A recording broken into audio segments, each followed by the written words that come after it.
Epstein files के release होने के बाद से नित नए रोंगटे खड़े कर देने वाले खुलासे हो रहे हैं। So 3 million pages of documents, 180,000 images and 2,000 videos. The latest release of files related to the paedophile Jeffrey Epstein is एक तरफ लाखों की तादाद में अबडक्ट किए छोटे छोटे बच्चों के साथ अमानवीय यातनाओं के किस्से निकलते आ रहे हैं, जिनमें ये जघन्य अपराध भी शामिल है कि बच्चों को सेक्सुअली टॉर्चर करके उनके शरीर से खून निकाल कर पीना, उनको जिंदा पकाकर और उनका मांस खाना। दूसरी ओर स्कूल में पढ़ रही लाखों टीनेज लड़कियों को रूटीनली गैंग रेप्स द्वारा प्रताड़ित करना, उन्हें सेक्स स्लेव्स बनाकर रखना, उन्हें मजबूरन ड्रग एडिक्ट्स बनाना और उनके शरीर के साथ जघन्य अपराध करना। इन पिशाची हरकतों के दोषी केवल जेफरी एप्स्टीन, बिल गेट्स जैसे चुनिंदा दरिंदे नहीं हैं। इसके पीछे है अमेरिकन और ब्रिटिश डीप स्टेट को चला रहा इल्यूमिनाटी नाम से मशहूर माफिया तंत्र। My concern about the deep state is that the President of the United States is undermining one of the very strengths of the American political system. जो इस्लामियों की तरह ये धारणा बना चुका है कि ग्लोबल डोमिनेशन उनका जन्मसिद्ध अधिकार है और आम इंसानों को तभी तक पृथ्वी पर जीने का अधिकार है जब तक वे उनके हाथों की कठपुतलियां बनकर नाचने को तैयार रहें, और जो नहीं तैयार उनका खात्मा करना इल्यूमिनाटी माफिया को भली भांति आता है। क्रिश्चियन वर्ल्ड का इतिहास ऐसी दरिंदगी से भरा पड़ा है। इस्लामियों ने तो इन्हीं से सीखकर ग्लोबल डोमिनेशन के एजेंडे के तहत दुनिया में कहर ढाया। पर बुनियादी सवाल ये उठता है कि एप्स्टीन जैसे दरिंदे लाखों की संख्या में छोटी उम्र के बच्चे और स्कूल जाती लड़कियों को अपने जाल में फंसाते कैसे रहे, और पूरा सरकारी तंत्र ही नहीं बल्कि अमेरिकी समाज भी चुप्पी साधे कैसे रहा। The global mystery of missing children नामक वेबसाइट में ये आंकड़े दिए हैं। क्या आप जानते हैं कि केवल भारत में ही नहीं, विश्व भर में हर वर्ष 8 मिलियन यानी 80 लाख बच्चे गायब हो जाते हैं। उदाहरणतः यूनाइटेड स्टेट्स यानी अमेरिका में 4,60,000 से लेकर 8 लाख बच्चे हर वर्ष गायब होते रहे हैं। इसमें केवल पुलिस के रिपोर्टेड केसेस शामिल हैं। यूके यानी इंग्लैंड में 1,12,000 से लेकर 2,30,000 तक केसेस पुलिस के पास हर वर्ष रिपोर्ट होते हैं। जर्मनी में हर वर्ष पुलिस के पास 1 लाख गायब हुए बच्चों की रिपोर्ट पहुंचती है। कनाडा में 45,000 से 50,000 reported cases per year police के पास पहुंचते हैं। फ्रांस में हर वर्ष पुलिस 39,000 गायब हुए बच्चों की रिपोर्ट दर्ज करती है। बाकी देशों का भी ऐसा ही हाल है। चाइल्ड ट्रैफिकिंग में चर्च के पादरियों का भी बड़ा हाथ है और इस पर भी ये सरकारें चुप्पी साध लेती हैं। ये भी एप्स्टीन फाइल्स के जरिए हमें मालूम हो रहा है। भारत में भी पुलिस हर वर्ष 96,000 बच्चे बच्चियों के गायब होने की रिपोर्ट दर्ज करती हैं, और जिनकी रिपोर्ट दर्ज नहीं होती उनकी तो कोई गिनती ही नहीं। भारत को छोड़ उपरोक्त सभी देश फर्स्ट वर्ल्ड की गिनती में आते हैं और माना जाता है कि इनका पुलिस सिस्टम और न्याय व्यवस्था भारत जैसे देशों से बहुत उत्कृष्ट है।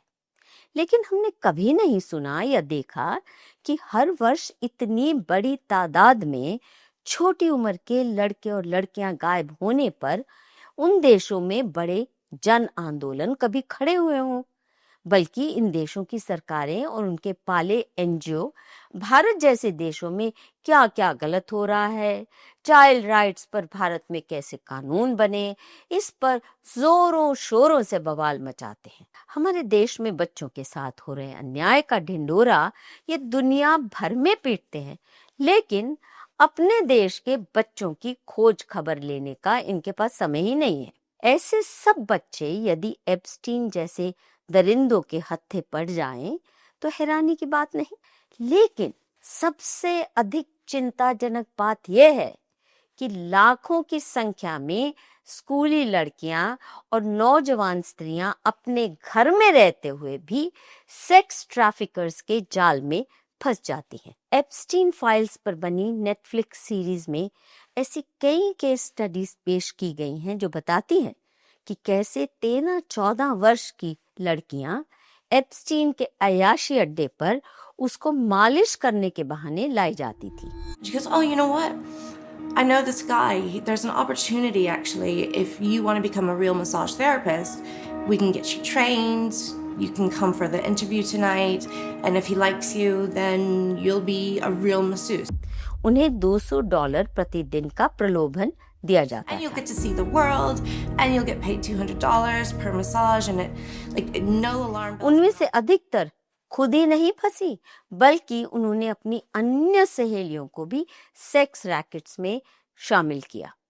सवाल ये उठता है कि क्या इन लड़कियों के परिवारजनों को, माता पिता को नहीं मालूम था कि इनकी बेटियां इतनी छोटी उम्र में पैसे कमाई का क्या साधन अपना चुकी हैं? वे कब, कहाँ और किसके पास जाती हैं? शायद इनमें से कई लड़कियां ब्रोकन फैमिलीज में से थी, जहां माँ पिता का डाइवोर्स हो चुका है और दोनों अपने लिए नए नए पार्टनर्स की खोज में बिजी रहते हैं। और यदि डाइवोर्स नहीं भी हुआ तो माँ पिता दोनों सारा दिन घर से बाहर नौकरी के लिए निकल जाते होंगे। घर में बच्चों को देखने वाला कोई भी नहीं। लड़कियां क्या कर रही हैं, उनके दोस्त कौन और कैसे हैं, इसका भी कोई अता पता नहीं। और या फिर माता पिता ने सोचा होगा कि लड़की पैसे कमा के ला रही है, अपना खर्चा खुद उठा रही है, तो क्या फर्क पड़ता है पैसे कौन और क्यों दे रहा है। लेकिन बहुत सी लड़कियां तो अच्छी खासी यूनिवर्सिटीज में पढ़ रही थी, केवल गरीब टूटे हुए परिवारों से नहीं थी। असल में एप्स्टीन फाइल्स के माध्यम से ये भली भांति उजागर हो रहा है कि पश्चिमी देशों ने अपनी परिवार व्यवस्था को कैसे तहस नहस First, किया। by the way, do you live with your parents? Is that true? Yes. And is that common in India for older children to live with their parents? It's fine to live with your parents because it's also common in India that we don't have to take appointments with our parents to meet for dinner. So. पहले individual freedom के नाम पर joint family system को तोड़ा, फिर women empowerment और sexual freedom के नाम पर परिवार के पुरुषों के विरुद्ध मोर्चा खुलवा दिया। महिलाओं को ब्रेन वॉश किया गया कि घर परिवार और बच्चों की देखरेख आपको गुलाम बनाती है। घर से निकलो और वेज स्लेवरी को अपनी एम्पावरमेंट मान लो, भले ही उसके फलस्वरूप आपके बॉसेस आपसे कितना भी दुर्व्यवहार करें, आपका कितना भी शोषण करें। यही नहीं, आपके बेटे बेटियां बिना आपकी निगरानी के ड्रग एडिक्ट्स बन जाएं, पॉर्न इंडस्ट्री के स्लेव्स बन जाएं, या फिर एप्स्टीन और बिल गेट्स जैसे दरिंदों के सैटानिक रिचुअल्स की बलि चढ़ जाएं। बहुतों को ये गलतफहमी है कि अमेरिका और यूरोप की महिलाओं ने फेमिनिज्म और पगलेट किस्म की इंडिविजुअलिज्म, वोकिज्म इत्यादि का इजाद स्वयं किया। घिनौना सच तो ये है कि कम्युनिज्म, मार्क्सिज्म की तरह ये सब आइडियोलॉजीज भी अमेरिकन डीप स्टेट द्वारा इजाद की गई हैं। इन घातक आइडियोलॉजीज ने पश्चिमी देशों में बहुत तेज रफ्तार से परिवार और अन्य सामाजिक संस्थाओं का तहस नहस कर दिया। लूनी फेमिनिज्म ने पुरुषों को इतना नपुंसक बना दिया है कि घर में ना तो उनके बच्चे उनकी बात सुनते हैं और ना ही पत्नी, और पुरुष स्वयं भी तो अपने माता पिता की बात नहीं सुनते और ना ही माता पिता के साथ रहते हैं। डाइवोर्स रेट इतना बढ़ चुका है कि बहुत ही विरले परिवार ऐसे बचे हैं जहां बच्चों के दोनों बायोलॉजिकल पेरेंट्स उनके साथ रहते हैं। सिंगल मदर्स होना स्त्रियों की आजादी का मापदंड बना दिया गया। बिना शादी किए बच्चे पैदा करना फैशन स्टेटमेंट बना दिया गया। हालांकि सिंगल मदर्स जानती हैं कि यह स्टेटस फ्रीडम नहीं लाता, जीवन दूभर बना देता है। जिन जिन महिलाओं ने सिंगल पेरेंटहुड झेला है वे जानती हैं कि बिना बच्चों के पिता की मौजूदगी के एक बच्चा भी संभालना कितना मुश्किल हो जाता है, विशेषकर जब महिला को कमाई के लिए नौकरी करने रोज घर से बाहर जाना ही पड़ता है और नाना नानी, दादा दादी, चाचा चाची, बुआ मासी जैसे कोई करीबी रिश्तेदार मदद के लिए मौजूद नहीं है। और जो बच्चे सौतेले माँ या बाप के साथ रहने को मजबूर हैं, उनकी मानसिक इनसिक्योरिटीज का तो कोई हिसाब ही नहीं। लेकिन सगे माँ बाप हैं भी तो भी बच्चों को ये घुट्टी पिला दी गई है कि माता पिता को तुम्हें अनुशासित करने का हक है ही नहीं, तुमने अपनी जिंदगी अपने ढंग से जीनी है। नतीजा साफ है, 11-12 वर्ष की लड़कियां भी बिना पेरेंटल सुपरविजन के मनचाहे लोगों से रिश्ते बना रही हैं। एक तरफ इस्लामी ग्रूमिंग गैंग्स का शिकार बन रही हैं और दूसरी तरफ एप्स्टीन जैसे राक्षसी तत्वों के हाथों में वेश्यावृत्ति से भी बदतर स्थिति में पहुंच चुकी हैं। इस सब को देखकर सुनकर लगता है कि मनुस्मृति में सही ही लिखा है, ता रक्षति कौमारे भर्ता रक्षति यौवने रक्षन्ति स्थविरे पुत्रान स्त्री स्वातंत्र्य मर्हति। अर्थात बेटी के रूप में कन्या को पिता का संरक्षण मिलना चाहिए, यौवन में स्त्री को उसके पति का संरक्षण और वृद्धावस्था में उसे पुत्रों का संरक्षण जरूरी है। स्त्रियों को किसी भी अवस्था में अपने हाल पर छोड़ देना समाज के लिए घातक है। इस प्रैक्टिकल विजडम अथवा हमारे पूर्वजों के अनुभव आधारित ज्ञान को डीप स्टेट द्वारा ब्रेन वॉश्ड फेमिनिस्ट ने पेट्रियार्कल ऑपरेशन कहकर बदनाम कर दिया। हिंदू परंपरा में संरक्षण का अर्थ ऑपरेशन या प्रताड़ित करके रखना नहीं है। इसीलिए मनुस्मृति में यह भी लिखा है कि जिन परिवारों में नारियों को पूजनीय माना जाता है, उन परिवारों के साथ देवी देवता भी प्रसन्न रहते हैं, और जिन परिवारों में स्त्री का तिरस्कार होता है, वहां कोई भले ही जितने क्रियाकर्म कर ले, उनमें सफलता नहीं मिलती। पिता, भाई, पति या देवर को अपनी कन्या, बहन, स्त्री या भाभी को हमेशा यथा योग्य मधुर भाषण, भोजन, वस्त्र, आभूषण इत्यादि से प्रसन्न रखना चाहिए, ये भी आगे कहा है, और उन्हें किसी भी प्रकार का कलेश नहीं पहुंचने देना चाहिए।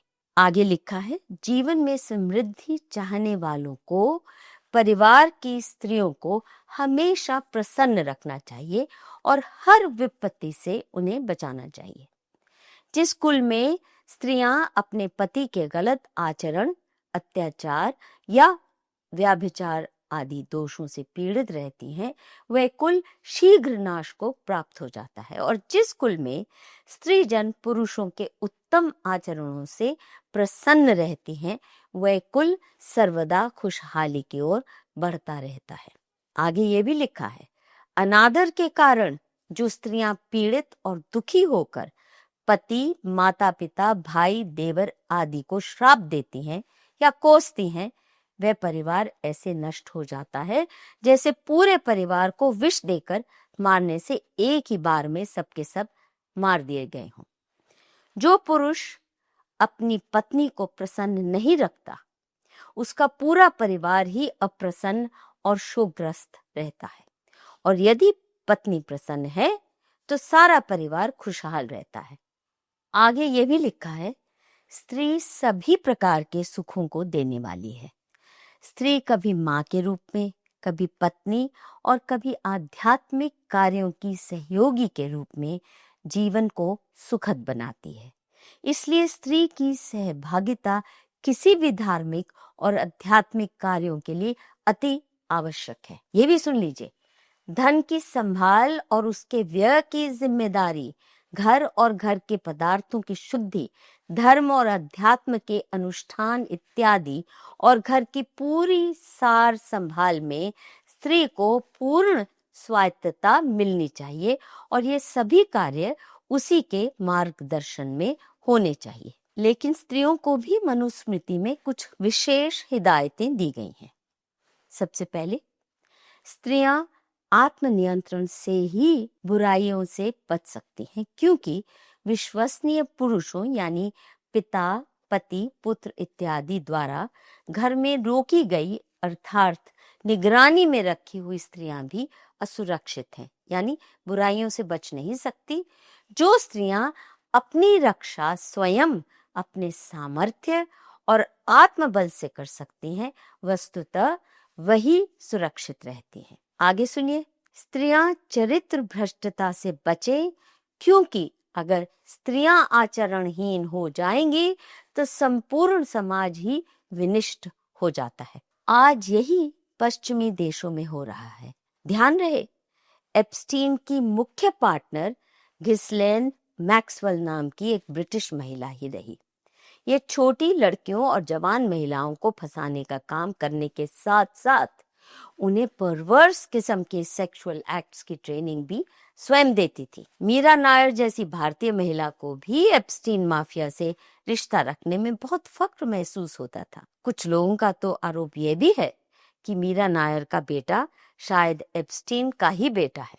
सच तो यह है कि जिन स्त्रियों को पिता, दादा, नाना, पति, भाई, चाचा, मामा इत्यादि का संरक्षण नहीं मिलता या वे ब्रेन वॉश होकर स्वयं उसे ठुकराती हैं, वे बहुत आसानी से एप्स्टीन जैसे दरिंदों के जाल में खिंची खुद ही चली जाती हैं या फिर इस्लामी ग्रूमिंग गैंग्स की चपेट में आ जाती हैं। और जिस देश की सरकारें बहुत तामझाम के साथ महिलाओं को विमेन्स एम्पावरमेंट जैसे फरेबी नारों द्वारा भ्रमित करके अपने ही परिवार के पुरुषों के खिलाफ खड़ा कर देती हैं, ऐसे समाज में मर्दों का पौरुष विहीन होना नियत है। पौरुष विहीन मर्द अपनी बेटियों, बहनों, पत्नियों व माताओं को सुरक्षा देने की क्षमता खो देते हैं। उन सभी समाजों का बहुत जल्दी पतन और सर्वनाश हो जाता है जहां पुरुषों को नपुंसक और पौरुष विहीन बनाकर रखा जाता है। यह नपुंसकता सरकारों ने ही थोपी है कि यदि आपकी बेटी को कोई अगवा करके ले गया तो आप केवल पुलिस में जाकर FIR दर्ज करवा सकते हो।